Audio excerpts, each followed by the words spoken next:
Today, I'm very, very happy to do a new interview with Toroa Aperahama, a Maori elder, Kai Whakairo, so a master carver, Kai Manukorero, a Maori storyteller, and Kai Haka, so a Haka professor, TED Talk speaker, and mentor, especially for young people. So, welcome to Roa. I'm very happy to talk with you. Kia ora, Katrine. Thank you. Wow, what an introduction. Kia ora to everyone watching as well. Tēnā koutou katoa. So, Toroa, in May this year at the Be for Good Leaders Summit, you gave a speech with the title Corporate Leadership and Management Structures Compared to My Tribal Leadership System.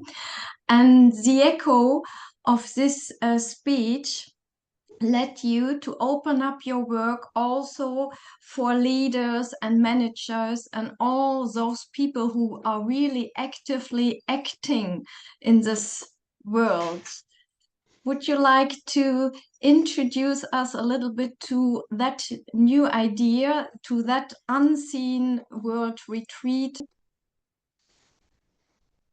Yeah, well, firstly, let me explain. With the corporate summit, I tried everything not to be there. Even up to the last day, because I kept asking myself, what would corporate leaders, what would CEOs be interested in what I'd have to say? And of course, when I did attend, it just absolutely blew me away, because the opening speeches really struck me like a thunderbolt, because what they're speaking about, these are corporations who want to work sustainably with nature. And everything I was hearing, I've been speaking about for the last 5 years. And so then I realized why I was there. And yeah, when I gave my speech, I looked at the corporate management structure, and then I likened it, I compared it to my tribal leadership system or structure. And my personal belief is that from all our ancient times, any management structure would have come from a tribal leadership structure. And so that's how I saw it and how I explained it, like with my tribe, the chief, of course, but beneath the chief is what we call the kaumatua, the elders, and they take on the roles that the chief is too busy to attend to.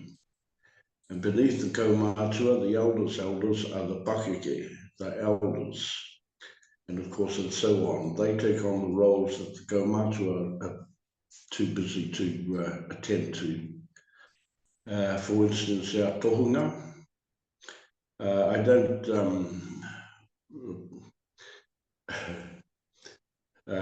in today's world, the fashionable name is shaman, but in our tohunga of the tribe, he or she was the surgeon of the tribe, and the seer, because the chief took a lot of his advice from the tohunga. The medicine man and medicine women, they were the doctors and the nurses of the tribe. The warriors, of course, and the manu kōrero, the talking birds. They're the storytellers. They're the teachers of the tribe, and so on. And our ringawera, that encompasses the kitchen hands, the cooks, the workers, the cleaners, the volunteers. But every leader of that particular level earns the right to the title. And so the head cook, for instance, is the same status as the chief. In our tribal leadership system, nobody is higher or lower than the other. And that's how I liken or compared our tribal system to the corporate management structure. And looking at the good things that could come out of it. And in my speech, I actually asked CEOs, imagine if a CEO of a huge corporation didn't use his toilet at the top of the tower, but went down to the bottom to use the toilet that all the staff use. And if he or she spent, a genuine half hour talking to the toilet cleaner, for instance, can you imagine how inspirational that would have been for the toilet cleaner? And that brings in an unseen world of the toilet cleaner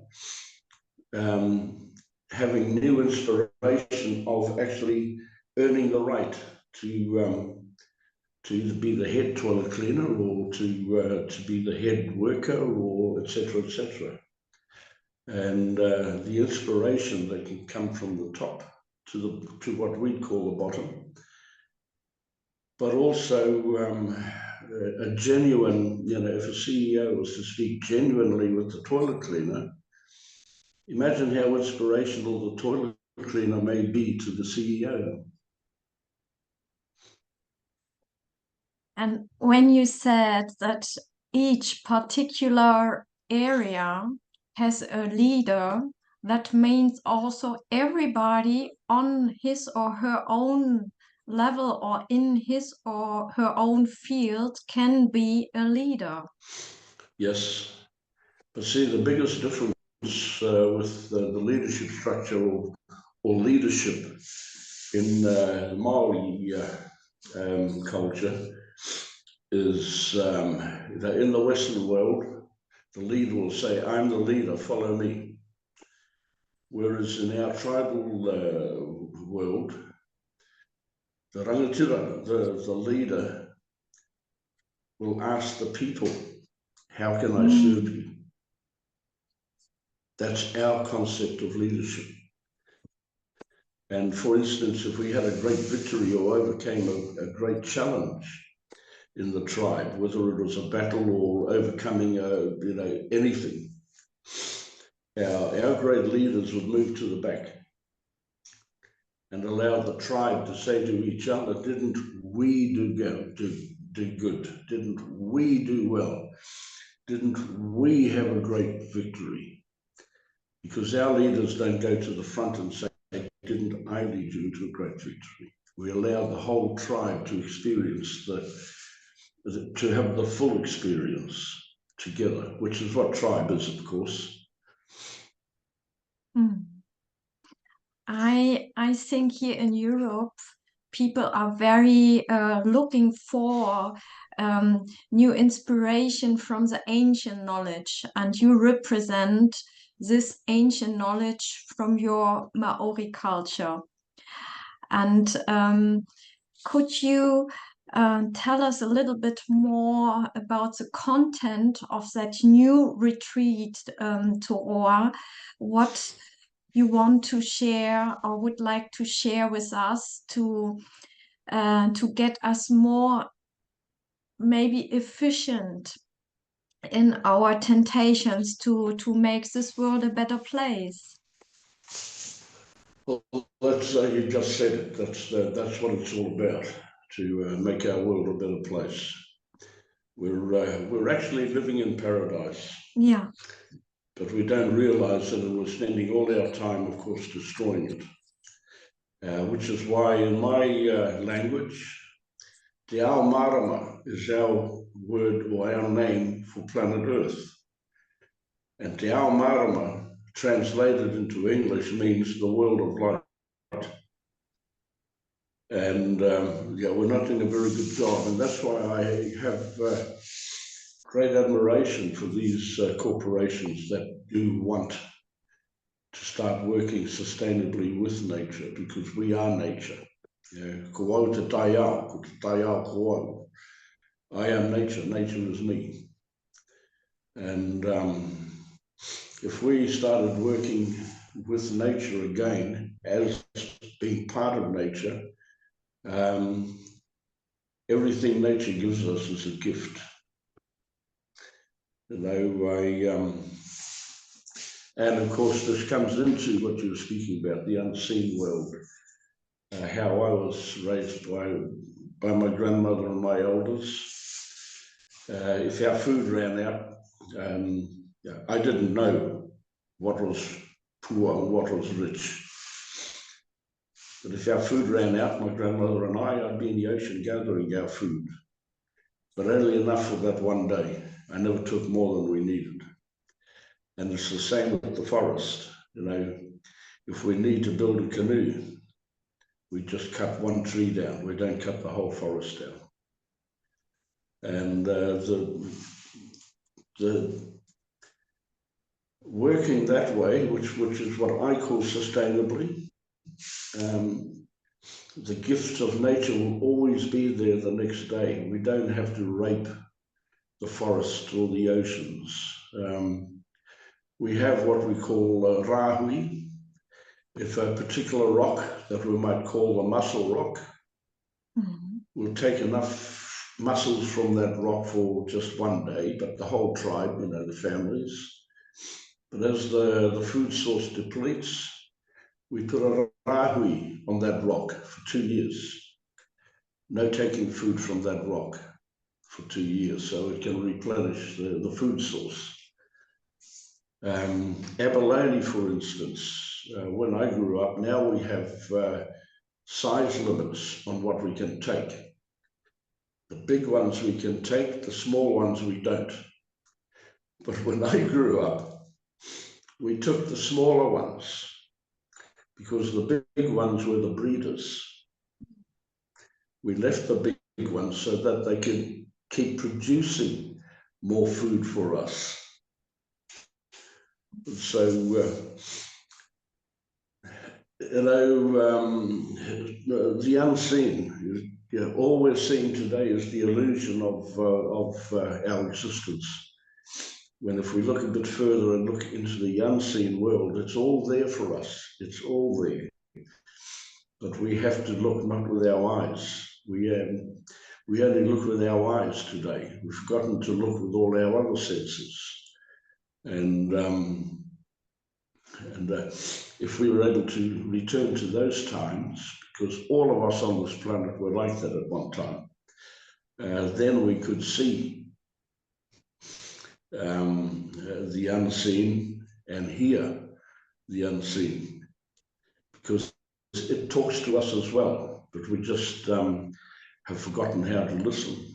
And we call it tohu. Tohu is the language or the messages from the unseen worlds. And it could be the cloud formations or the birds or the insects or the trees, etc., etc., and the ocean, of course. But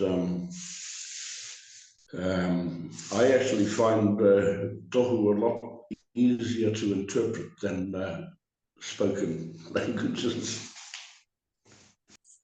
And when I understood it right, so you will share with us how to read the tohu, so the language or the signs of this unseen dimensions, and how could that enable us more to bring these new values or the changement of the perspective, how we perceive our world into these structures? Because I guess many of us, they would like to change the world, but we are all more or less stuck in already existing structures which are to change. They are not the best structures for us to live in, not for planet Earth neither.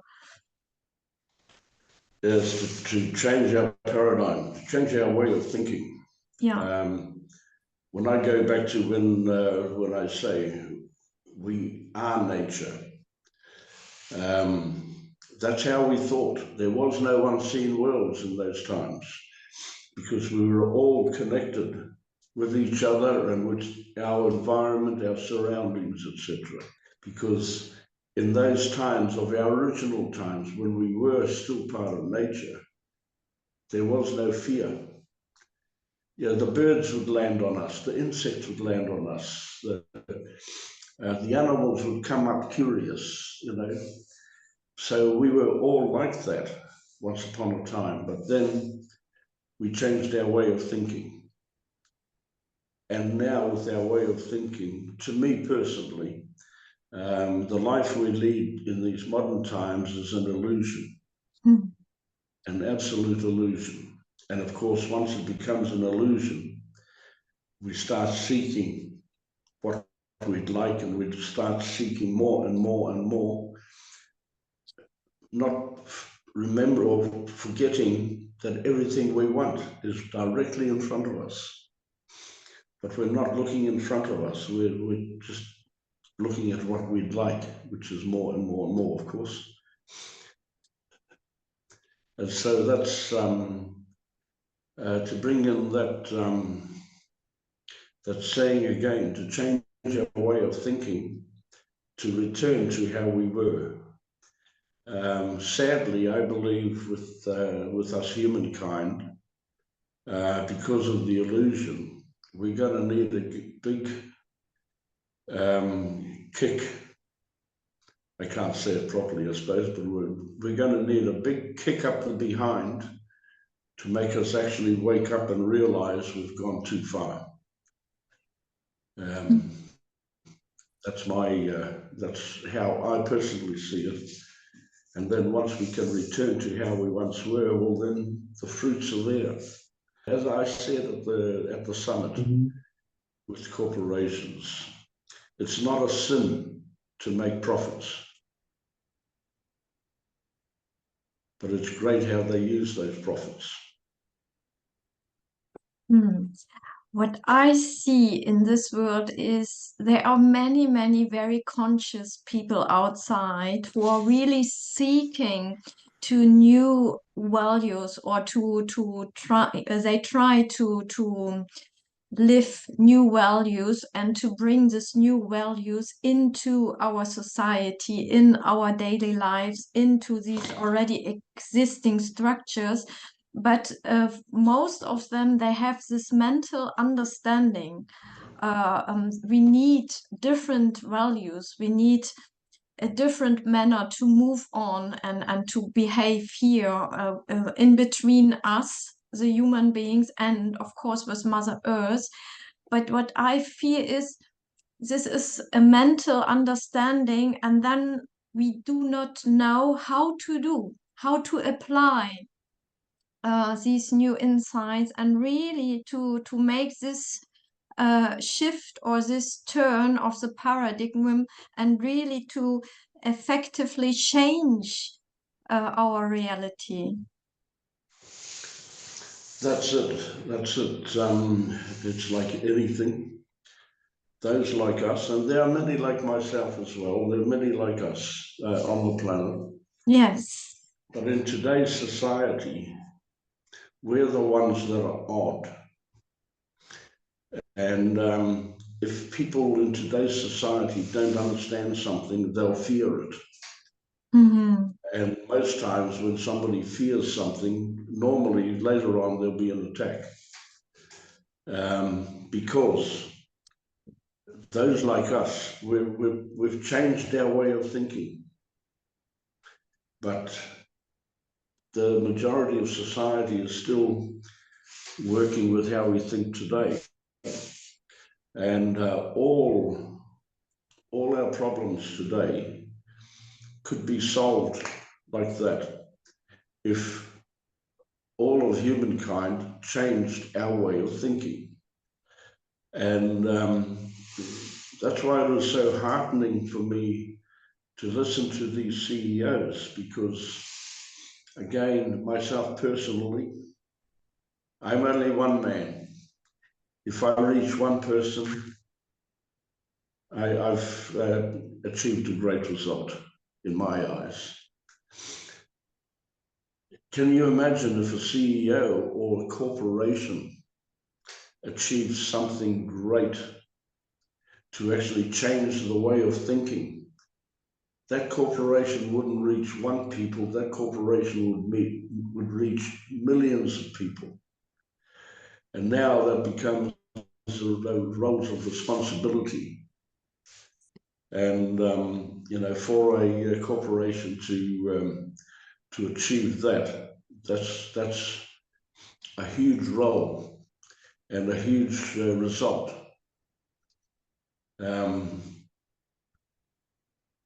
But it's like carrying any title in my tribal culture.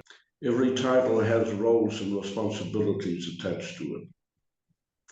And that's how, whether it's in the diplomatic world, the world of government, which, as we know, well, we all have our own thoughts on that, but I have myself personally experienced beauty at the levels of government and diplomats. So it is there.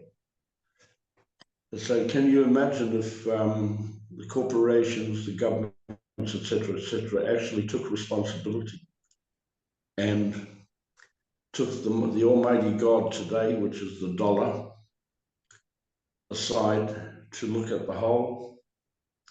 You know, we could achieve so much together. And, you know, can you imagine, like I likened the CEO talking to the toilet cleaner. Can you imagine the CEO of a corporation bringing in this change?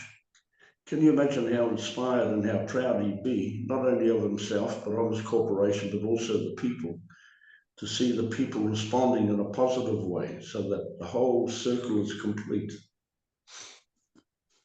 And what I would like to mention, when we are connected to these unseen dimensions, because everything we have here in this manifested world once came from these unseen or invisible dimensions, and we created it and manifested it here in our world.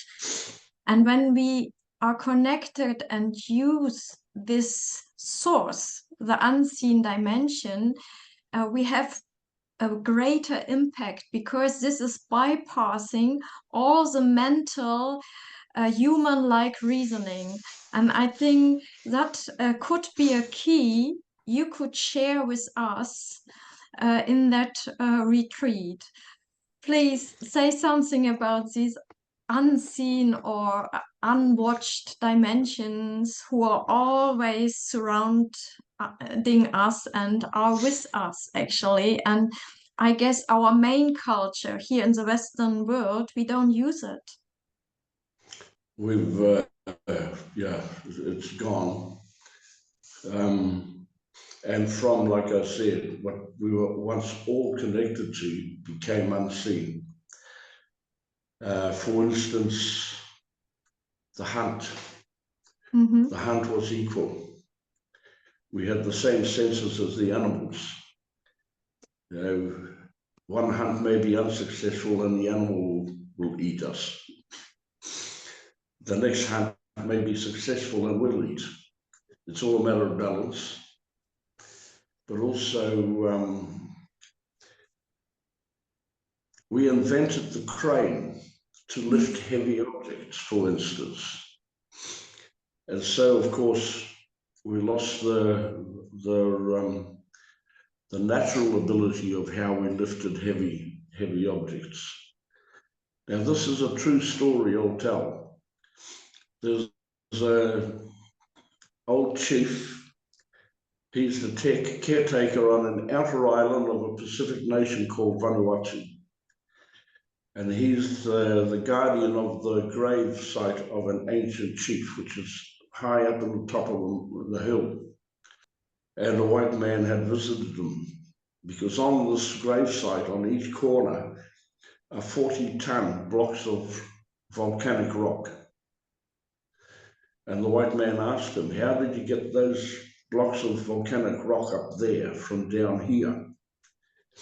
And of course, the chief thought he was absolutely stupid to ask such a question. The chief said to him, "We tie a rope around the rock. We sing. The rock walk." And so that's one of the major abilities we've lost, is to, because we invented the crane, to take over a role that we had a natural ability for.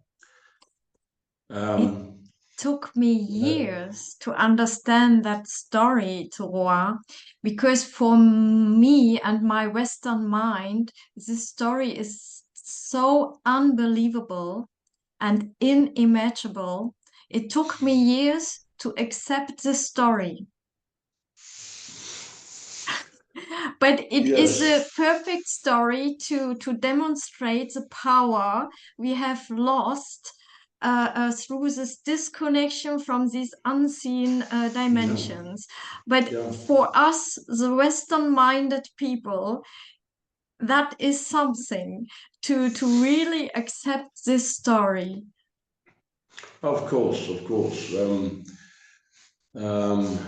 Myself as an Indigenous man, we see things through many different dimensions, whereas through history, of course, on the planet, we've become one dimension, and that doesn't help at all. Can you, we were called savages when the Western world first discovered us. We'd been sailing the planet for thousands of years before then, and we knew where we were going. We weren't lost. But for savages, can you imagine, for instance, Matariki, Pleiades? I don't know how, I think it's the Pleiad. Pleiaden, yeah. Yeah. We celebrate the seven sisters, the seven stars. Whereas in my culture, we celebrate the Iwa, the 9 sisters, but also the other 4 stars that were actually visible in our night skies to my people in those times. And today we have the internet or television, whereas in our ancestors' times, our television was the night sky. Because every night when you looked at the night sky in those times, you'd see a new episode of a television program. Because it changed, and that's how we started learning times when the crops are ready to be planted or harvested. That's part of the unseen that we'll be talking about. And of course, as my grandmother taught me, the loudest sound in our existence is silence. And to read the sounds of silence and the languages, the messages of the different types of silences, and also the different types of wind that we encountered through the day. The wind that plays with us, the wind that loves us, or the wind that tells us take shelter, or the wind that guides us, on our journey. So these are the unseen worlds that I'll be talking about, and also from because that's how my culture is, also from our ancestral world, but also from the universal world. And to show everybody that it's not only from a Māori perspective. If we go back far enough in time, it was the perspective of all of us. All these stories about these ancient capacities and abilities we once have had, they are so unbelievable and inimaginable for us, the Western people. I mean, since centuries, we are permanently surrounded by machines, and since the last century by technology, that we we really lost the sense to use our own possibility. And I don't mean the physical possibilities.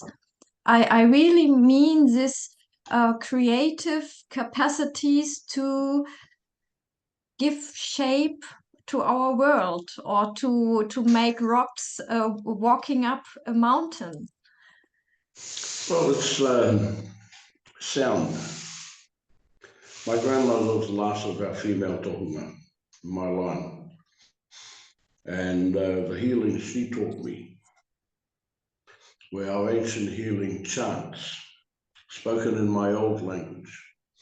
Because the language has vibration and energy. That's what language is. And this was before the discovery of plant medicine. To mend broken bones or to heal disease or sickness.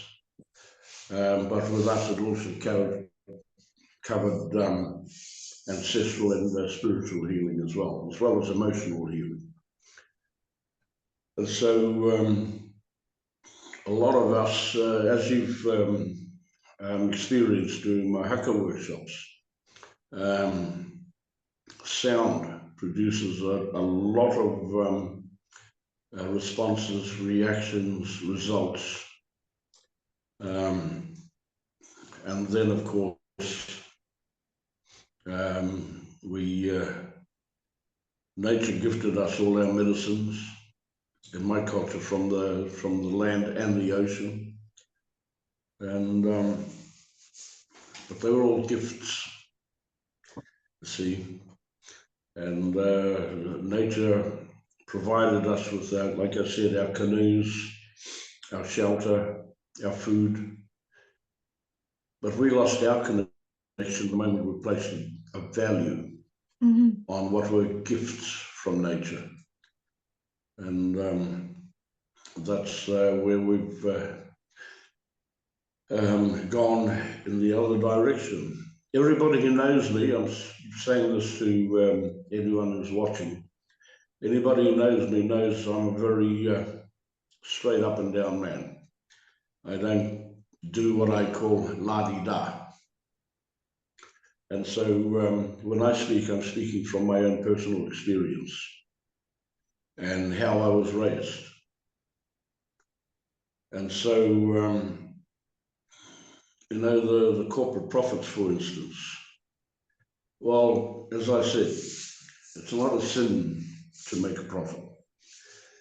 But in today's broken world, we've lost our sense of community. And of course, many communities make up a tribe. So we've lost our tribal communities. One country I lived in, I couldn't believe it. My neighbor had lived next door to his neighbor for 30 years and didn't know who his neighbor was. To me, that's sad. Our sign of a great chief is a chief who shares his wealth, his or her wealth. And in those times, wealth was food. We never put it aside for us or our families. We shared our wealth with the whole tribe. And that's how we were, rather than wanting more and more and more. And yeah, there's only so much you can take to the grave. And that's just this cloak that we wear. That's all you can take. It doesn't matter how much money in the bank you've got, or how many cars you own, or how many houses. Can't bury them with you. Yeah. But how you use those gifts can do so much good as well. Yeah, but here in the Western world, the fear of not getting enough, or that there is not enough for everybody, is so omnipresent. So I would say this is the first obstacle, or the first paradigm shift we have to work on. Yes, To be really to be free enough to share wealth and not to want to accumulate it in few hands. Well, that's why I'm a poor man. But how much is enough? You know, how much is enough? If we have food on the table to feed the family, that's enough. And we used to have a saying, the last one to eat is the father. So that if there was any food left over from the mother and the children, that's what the father would eat. And how much land do we need? You know, the land, all the land I need is where my 2 feet stand. We call that Tūranga Waiwai. That's all we need. And can you imagine what a beautiful world we'd be living in today if we all returned to that? As you know, I don't make promises, but for the retreat, I can assure everyone that comes that there will be a major effect on it, because I will take people in to experience what we call the unseen. Kore te kitea. But it's also, we say it about the people. He Māori te kitea is the visible Māori. He Māori kore te kitea is the invisible Māori. And for so much that I've been offered here in Europe since I arrived here, I've said no to most of it. Because as you know, I prefer to be nobody up the back. Because if I'm nobody up the back, I can achieve more with no pressure. Wow. I guess many, especially those people who are watching this interviews, they are dreaming like me about this paradise we are in, and the absence of fear, what would allow us to share easily and to let the love circulate between us and Mother Earth and all the creatures around us without limit, because we are relieved from that fear, what keeps us stuck in our own little individual lives, and what keeps us also rulable by a bigger profit interest, and to cut this dependency, maybe we could learn to gain more inner strength by connecting us with the invisible or unseen dimensions. And not only that, in this Western Hemisphere, since years, there's also this think bigger, or we start to realize that we think too small very often. How to say, in this retreat, you will share with us that real think big and reclaim your ancient abilities, and then go back in this already structured world. But I guess the impact, when you can bypass all this mental blah blah blah, because you are connected with this unseen dimensions, that is the key you will share with us in that retreat. Am I right? Yes, yes. You spoke about the fear. Yeah. Everything in our existence is based on balance. Mm-hmm. And fear cannot exist without fearless. But we look too much at looking at the fear, we forget to turn our heads and look at the balance. That's been conditioned, though, I must say, conditioned into us. And everything has balance. And for instance, in the retreat, I perform what we call rāranga, which is the weaving of everybody's energies into one energy. Then I can hold them for the whole workshop, for the whole retreat, and everybody's in a space of safety then. and the energies that are generated. Many have experienced, for instance, with the insects, if a wasp or a bee lands on your skin, most people want to get rid of it. They say, no, don't.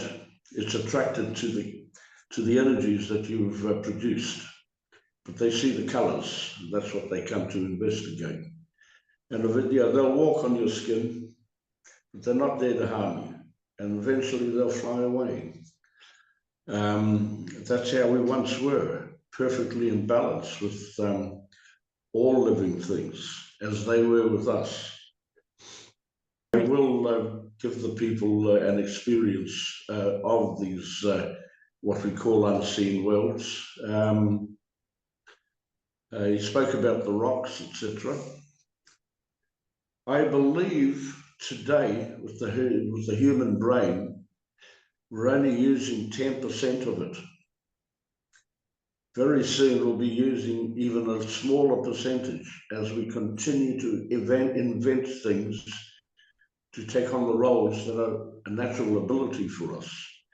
So can you imagine if our brains were able to be even 30 or 50% what we could achieve?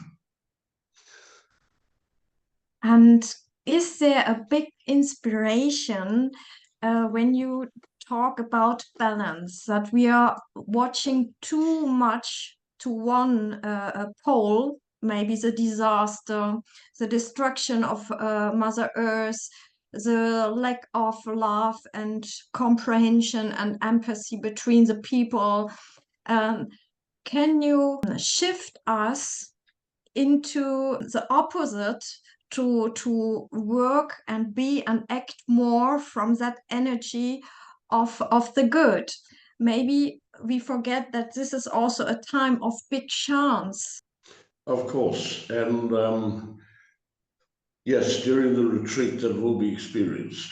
Okay. Otherwise, I'm not doing my job properly. And one of the nights, I'd like to take the group out into the forest and to listen to what we term an unseen world, but to listen to the world out there and to explain or describe its vibrancy, you know, and it's still there. Mhm. We're not destroying our Earth Mother. We're destroying ourselves. We should be so thankful, because she doesn't need to sneeze. She only needs to cough, and we're gone.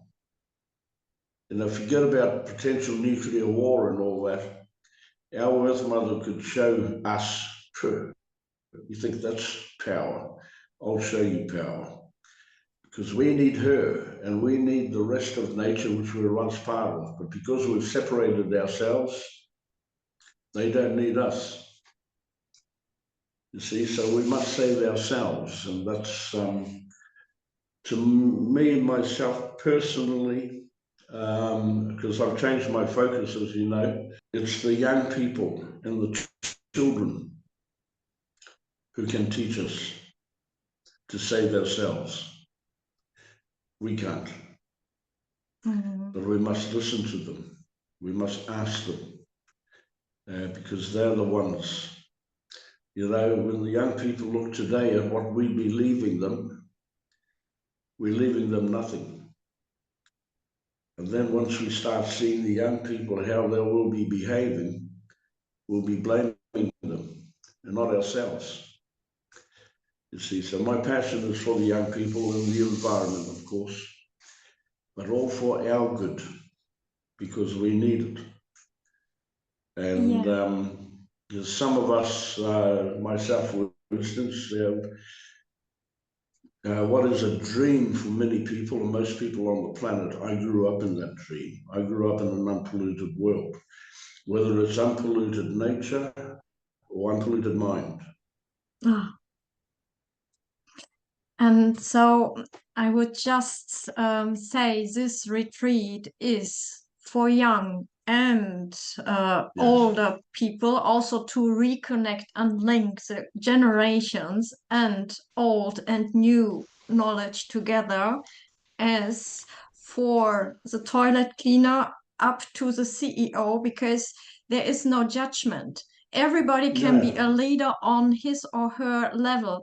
And the CEO could not do his work if there would be no toilet cleaner. So it is all a value, and the same value. It's just actually the CEO has more impact, direct impact in this already materialized and structured world. So this retreat is really for everybody who really wants to act and change this world into a better place, and for those people who are tired only to talk and discuss, and who are really taking back their responsibilities, and to live and act for a change we need here, and to recover this paradise we are really in. And for me personally, I kept this dream my whole life, but I buried it under judgment, like, oh, it's only fantasy. And then I met you, Toroa, somebody who lived that dream and who showed me this dream is not an illusion. This dream is feasible. This dream has already exist here on earth, and it is accessible for all of us.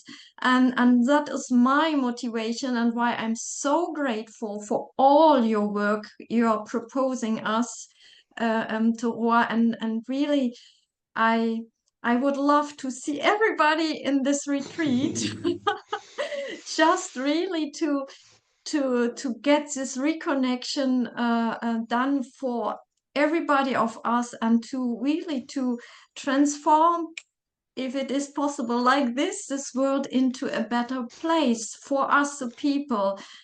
Because yes, I believe you that Mother Earth, she doesn't need us, and she can get rid of us very fast, and we have to save ourselves, or at least think on our children, the next generations after us. Yeah, that's what I find really, really sad. Because in my ancient culture, we were brought here to this planet as guardians, Mm-hmm. and we're destroying her, or destroying ourselves, as I should say. But yeah, it will be an eye-opener for many, or for some, I'd say. And that's why I like the smaller groups, because we can spend time, one-on-one time, and go into more in-depth conversations and Into explanations and all that.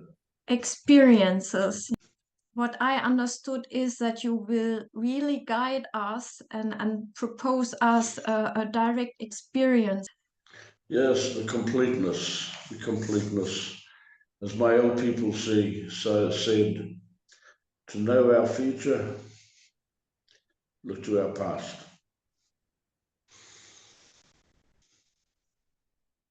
Oh, when your tribal reality would be our future, yes.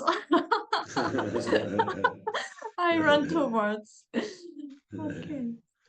So, thank you very, very much for your time, Oh, for thank your you. explanations. I could listen always to you and all the stories you have to share with us. And amazing, it's mind blowing. And yeah, thank you for your time and for your being. Thank you so much for having me, and thank you everyone who's watched. I'm so with joy looking forward to that new retreat. Same. Thank you. Thank you.